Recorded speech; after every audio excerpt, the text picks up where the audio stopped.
네, 이렇게 주말 중에 있었던 소식들 브리핑을 통해서 전해드렸는데요. 과연 시장 마감 상황은 어떻게 됐을지 조금 더 자세하게 살펴보겠습니다. 김민아 캐스터 마감 상황 전해주세요. 네, 7거래일 연속으로 약세 흐름을 이어가던 유럽 증시가 8거래일 만에 반등에 성공했습니다. 주요국 증시들이 일제히 상승하며 출발을 했고 결국에는 상승하며 거래를 마치는 모습까지 연출이 됐는데요.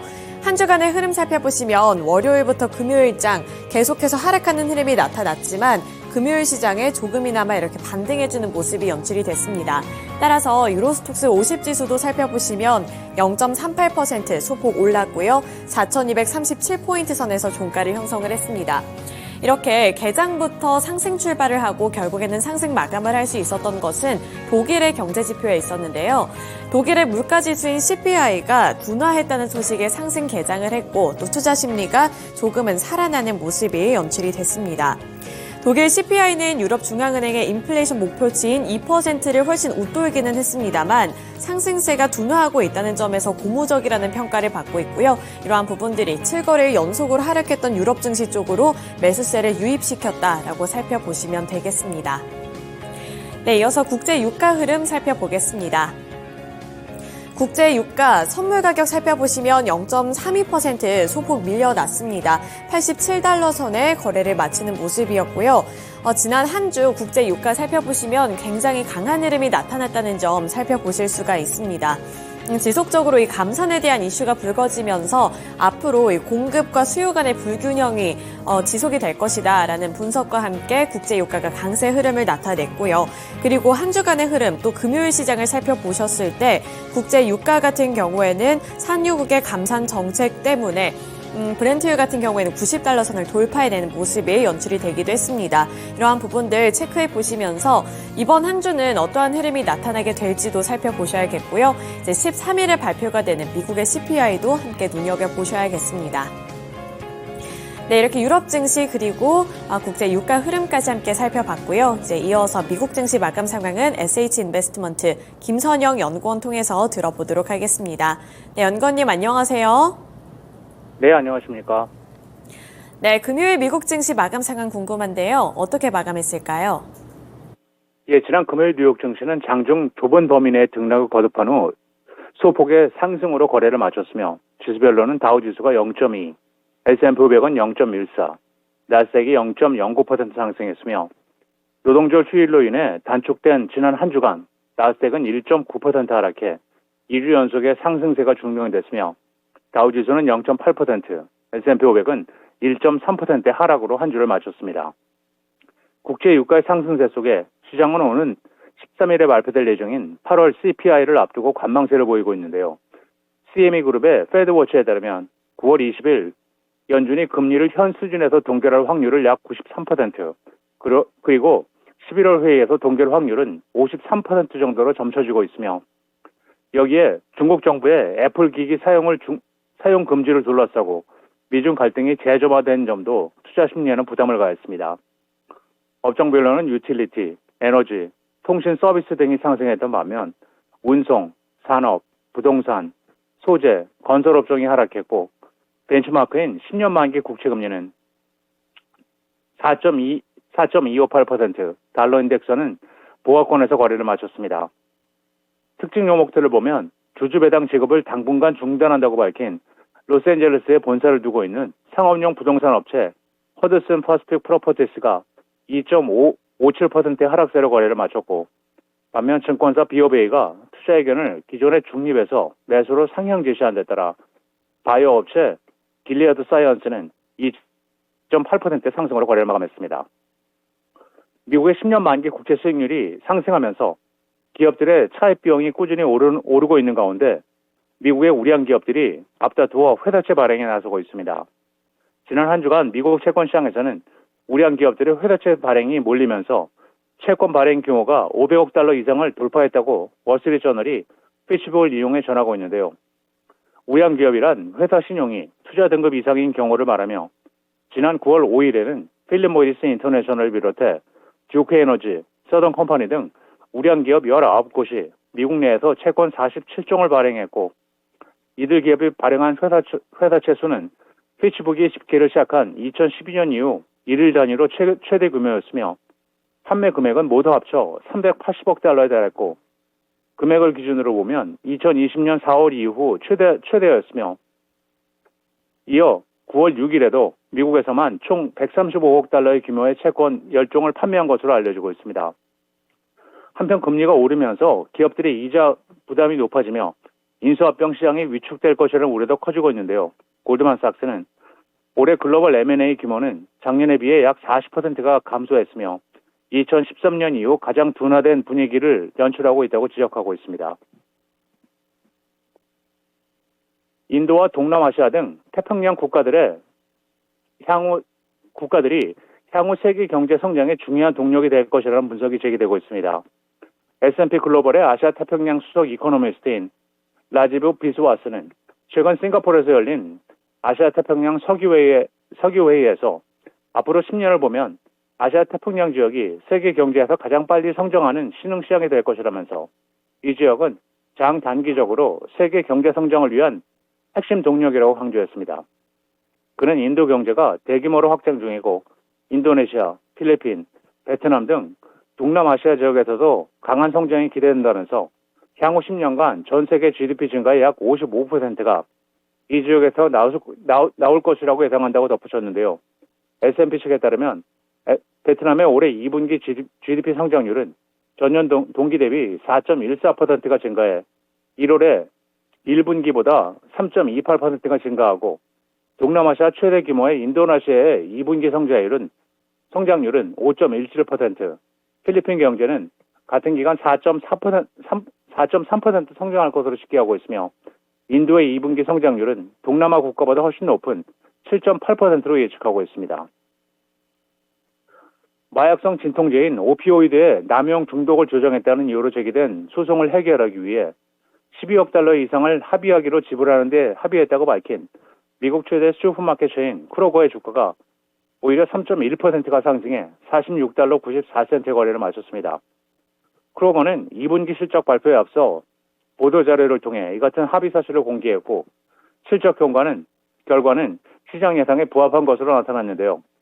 합의금은 소송에 참여한 각 주정부와 미국 원주민 부족 등에 분배돼 피해자 구제와 재활 프로그램 운영 등에 사용되지만 합의금 지급이 자사의 위법 행위 및 법적 책임을 인정하는 것은 아니라고 크로거 측은 강조하고 있는 가운데 회사 측은 마약성 진통제 판매를 느슨하게 관리해 미국 내 광범위한 오피오이드 중독 사태를 조정해야되는 비판을 받는 미국 유통업체 중 하나입니다.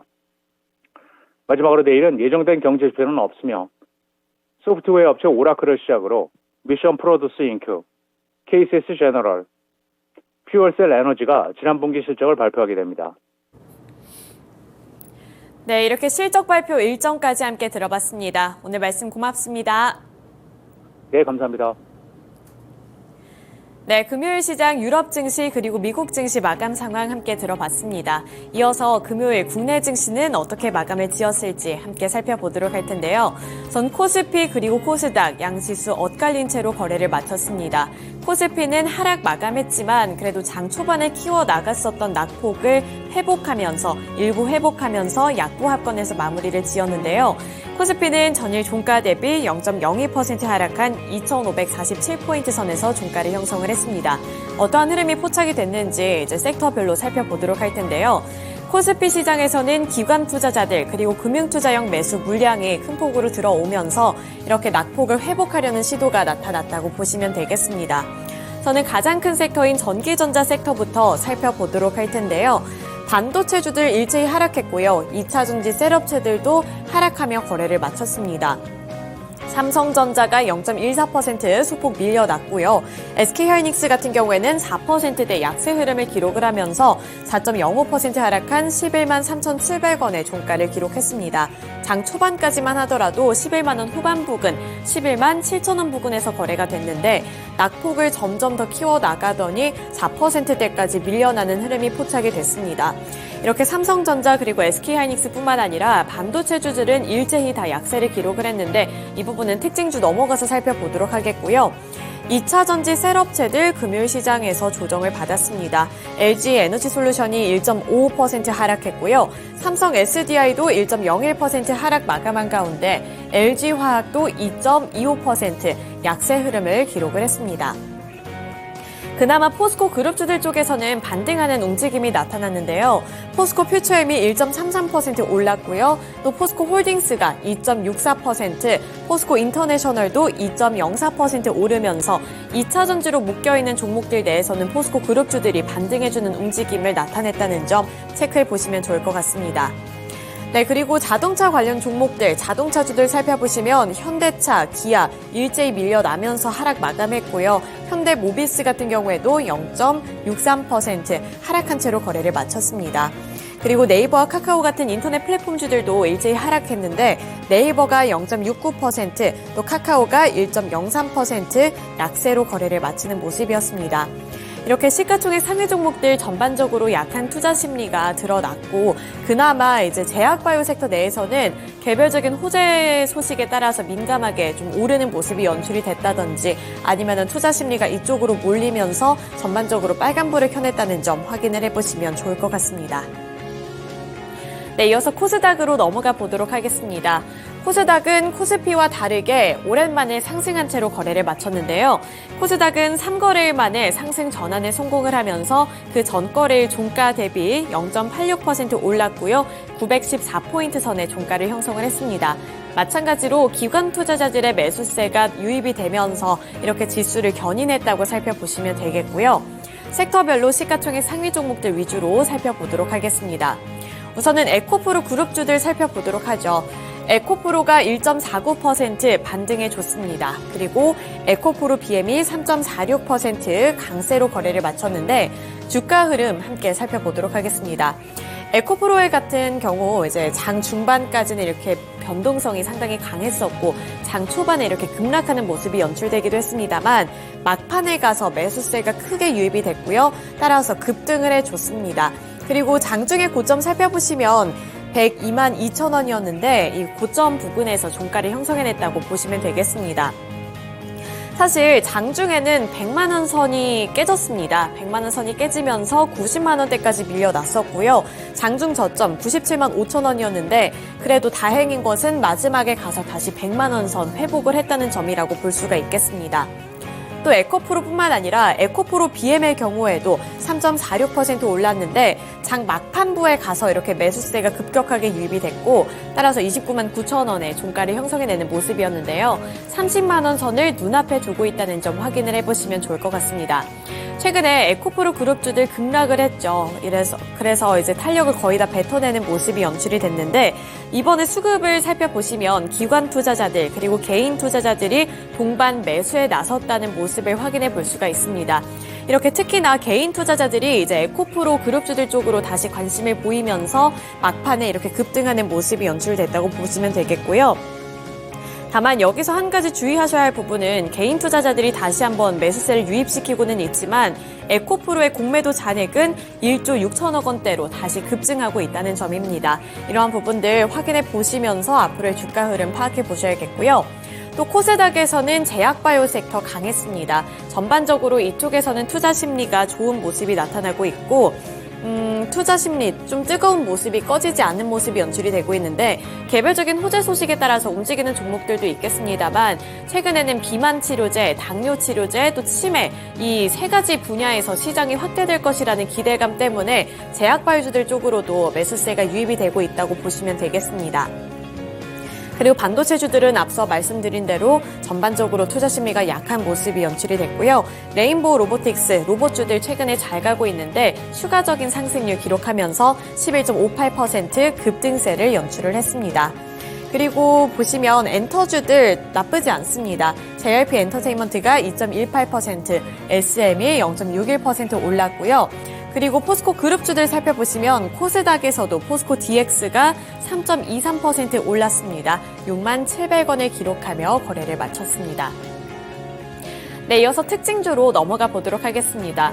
금요일 시장에서는 어떠한 섹터가 주목을 받았을까라고 세 가지를 꼽자라고 하면 우선 첫 번째로 철강주들을 보셔야 될 것 같은데요.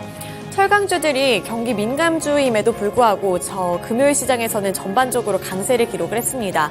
특히나 하이스틸이 29.97%로 상한가를 터치했고요.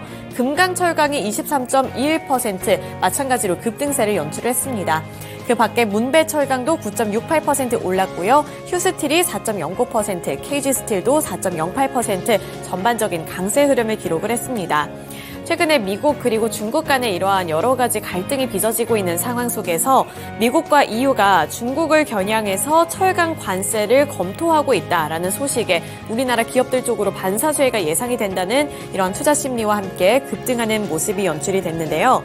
중국에서 철강이 과잉 생산이 되고 있다라는 점을 겨냥을 한 조치라고 파악이 되고 있습니다. 따라서 새로운 관세를 검토하고 있다는 소식도 체크를 해보셔야겠고요. 특히 하이스틸 같은 경우에는 미국 휴스턴에 철강 제품 판매를 위해 해외 법인을 세운 바가 있기 때문에 더욱더 큰 반사 수혜가 예상이 된다라는 분석과 함께 이렇게 상한가를 터치했다고 보시면 되겠습니다.